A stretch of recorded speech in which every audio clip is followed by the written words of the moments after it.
Start. सभापति महोदय, मैं रक्षा मंत्रालय की मांगों का समर्थन करने के लिए खड़ा हुआ हूं।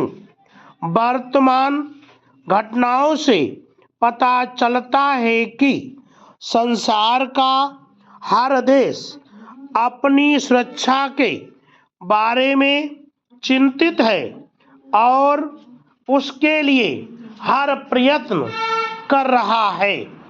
इस दृष्टि से अन्य देशों की तरह हमारे देश में भी रक्षा मंत्रालय का महत्व है। मुझे इस बात की खुशी है कि जहां अन्य मंत्रालयों की उनके पिछले साल के कामों के बारे में काफी आलोचना हुई है, वहां इस मंत्रालय की कम आलोचना हुई है। इससे पता चलता है कि इस मंत्रालय ने पिछले साल अच्छा काम किया है। मोटे तौर पर किसी भी देश की सुरक्षा नीति का लक्ष्य यह होता है कि दूसरे देशों, खासकर पड़ोसी देशों के साथ मित्रता के संबंध स्थापित हों और हम एक दूसरे के मामलों में हस्तक्षेप न करें। लेकिन उसके साथ यह भी जरूरी होता है कि हम अपने देश की सीमाओं और अखंडता की रक्षा करें। इसलिए हमारे देश का यह कर्तव्य हो जाता है कि हम अपने पड़ोसियों के कार्यों पर पूरी नज़र रखें, क्योंकि आज तक हमारे देश पर जो संकट आए वे हमारे पड़ोसियों से आए हैं।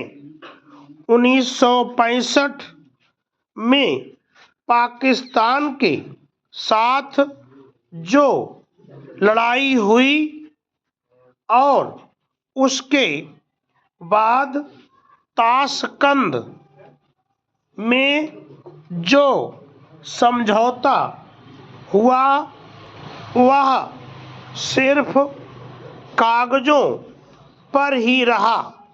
पाकिस्तान ने उस पर कोई अमल नहीं किया। इस दृष्टि से बहुत जरूरी है कि हम अपने देश की सुरक्षा की हर तरह से व्यवस्था करें। हमारा उद्देश्य दूसरों पर आक्रमण करना नहीं है, लेकिन यदि हम पर कोई आक्रमण करे तो हम में इतनी शक्ति होनी चाहिए कि हम उसका डटकर सामना कर सकें।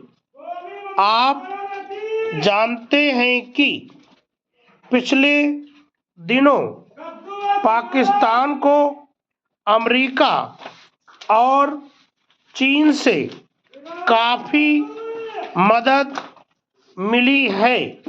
रक्षा मंत्रालय की रिपोर्ट भी कहा गया है कि पिछले साल अमेरिका ने पाकिस्तान को 500 करोड़ रुपए की फौजी सहायता दी है।